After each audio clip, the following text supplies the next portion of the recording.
Belas kasihanlah ia kepadanya dan berkata, tentulah ini bayi orang Ibrani. Lalu bertanyalah kakak anak itu kepada putri Firaun, akan kupanggilkah bagi tuan putri seorang inang penyusu dari perempuan Ibrani untuk menyusukan bayi itu bagi tuan putri? Sahut putri Firaun kepadanya, baiklah. Lalu pergilah gadis itu memanggil ibu bayi itu. Maka berkatalah putri Firaun kepada ibu itu, bawalah bayi ini dan susukanlah dia bagiku, maka aku akan memberi upah kepadamu. Kemudian perempuan itu mengambil bayi itu dan menyusuinya. Ketika anak itu telah besar, dibawanyalah kepada putri Firaun yang mengangkatnya menjadi anaknya dan menamainya Musa, sebab katanya, karena aku telah menariknya dari air. Terima kasih, Mbak. Iya, penekanan firman Tuhan ini saya mau kasih tahu bahwa Tuhan itu bisa mengubah situasi yang gawat, genting, situasi yang mengkhawatirkan. Oleh kuasa Tuhan mengubah menjadi suatu ending yang baik, Amen. bahagia, indah. Amen. Dalam hidup kita pun sering ada masalah, persoalan. Kita kacau, kita orang anak muda bilang galau, tahu galau ya? Hatinya galau, gundah gulana. Tapi datang sama Tuhan bisa mengubah suasana galau menjadi happy, menjadi sukacita. Opa-oma ada yang galau, ada yang kecewa, ada yang marah, ada yang dendam, iri hati, ya, ada yang suka nyanyi tapi pales di kamarnya. Iya, Tuhan bisa mengubah suasana hati kita menjadi teduh dan tenang seperti Musa. Musa hidup 3 periode. Periode pertama 40 tahun pertama dia ada di kerajaan Mesir, di negeri Mesir sebagai putra mahkota, anak angkat dari Firaun, anak putri Firaun. Fase kedua dia di padang gurun, dari kemewahan, fasilitas, dari semuanya siap jadi, siap ada, standby, tiba-tiba dikosongkan Tuhan. Pergi ke padang gurun, nggak ada mall, nggak ada televisi, nggak ada HP, nggak ada segala macam, terpencil, tersudut, sepi sendiri. Pendidikan istana tidak berlaku di situ. Fasilitas-fasilitas yang dia alami, kenyaman zona nyamannya hilang. Dan dia harus bekerja mengembalakan kambing domba, bukan miliknya, tapi milik mertuanya. Tuhan mengizinkan dia dibawa ke suasana yang sulit, suasana yang hening, di tengah-tengah keramaian, ditarik ke tempat yang sunyi. Itu bukan setahun, 2 tahun. Berapa tahun? Bapak, sekali lagi berapa tahun? 40 tahun. 40 tahun zona nyaman, zona enak, zona happy, zona semuanya ada, fasilitas nomor 1, kemanapun pergi dikawal dan dijaga. Tapi fase kedua, suasana terbalik. Suasana yang enak, nyaman, terbalik menjadi sepi, hanya bertemankan kambing domba. Enak nggak itu? Enak nggak? Tapi itu sebuah proses supaya dia mendapat sertifikat kelayakan dari Tuhan sebagai leader.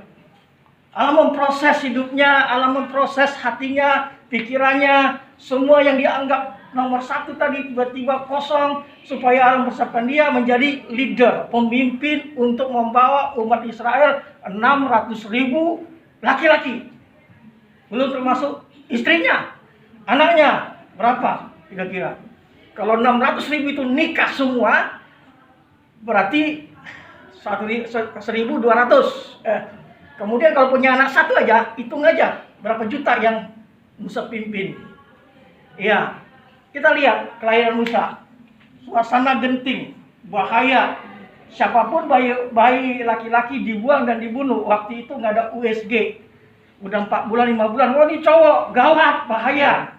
Sekarang kan ketahuan kan?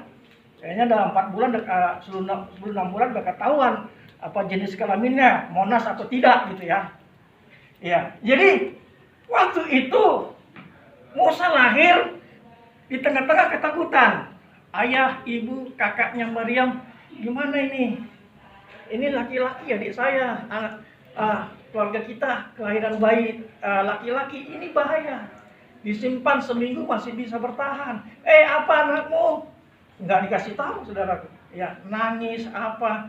Wah ini bahaya, lama-lama ini nggak bisa di rumah saja. Akhirnya Musa dibawa ke sungai Nil di tempat pembantaian yang saya bilang tadi. Di satu sisi anak bayi laki-laki dibuang, satu sisi ada Musa yang bukan dibuang tapi sengaja ditaruhkan ya di atas keranjang. Kita lihat di sini ya, bagaimana Maryam keluarga ini mempunyai iman, mempunyai hikmat. Ya, saya rasa sebelum Maryam atau bapak ibunya taruh Musa ke sungai pasti ada survei. Ya, bahwa di sungai itu ada putri Firaun akan mandi. Jam berapa? Berapa yang ngawal? Hari apa? Saat kapan? Itu ada perhitungan. Iman juga begitu Bapak Ibu. Ya. Kita harus punya perhitungan yang matang untuk melakukan satu tindakan iman. Bukan konyol ya.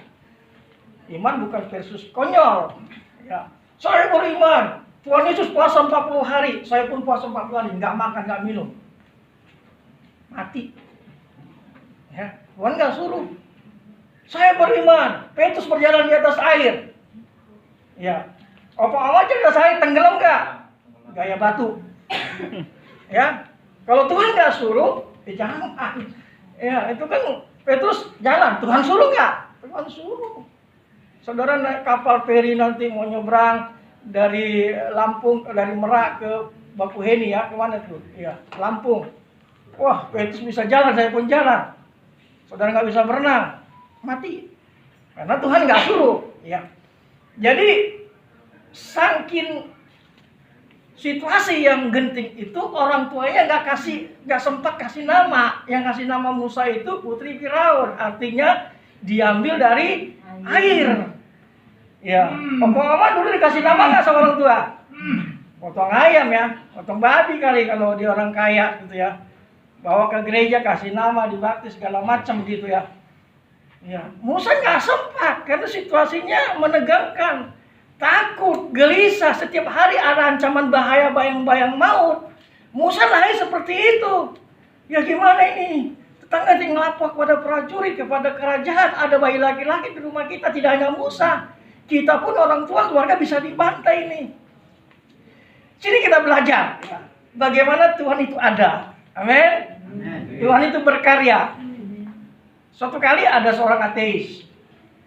Seorang ateis dia tukang cukur rambut. Adalah anak Tuhan datang untuk potong rambut. Dia mulai melayani yang ateis ini cukur rambut. Tuhan nggak ada. Kenapa? Dia bilang Tuhan ada. Masa kalau Tuhan ada, penyakit kanker ada, kelaparan di mana-mana. Orang susah banyak. Kalau Tuhan itu ada kan gampang dengan firman-Nya, nggak ada semua. Tuhan itu ada. Iya. Dia nggak percaya. Saya nggak percaya Tuhan itu ada. Dan anak Tuhan ini berpikir, dia pergi, ketika dia selesai dia pergi keluar, ada pemuda yang gondrong panjang, dia panggil sini, ngapain ikut saya? Dia masuk ke tukang cukur, dia teriak, tidak ada tukang cukur. Tukang cukur tadi bilang, saya tukang cukur. Tidak ada, saya tukang cukur. Enggak ada tukang cukur. Kalau ada tukang cukur, rambutnya nggak bisa panjang. Nah, akhirnya ateis berpikir, itulah Tuhan yang tidak kelihatan tapi bisa dirasakan. Sama seperti angin, ya, nggak bisa kita lihat warna apa, bentuk apa, tapi bisa kita rasakan. Akibatnya pun bisa, ngikutin gulung topan segala macam. Iya, jadi kita lihat di sini bagaimana iman itu bekerja dengan tindakan. Dan Maryam berjaga-jaga sepelempar jauh jaraknya tadi dibilang ayatnya. Gitu. Apakah Firaun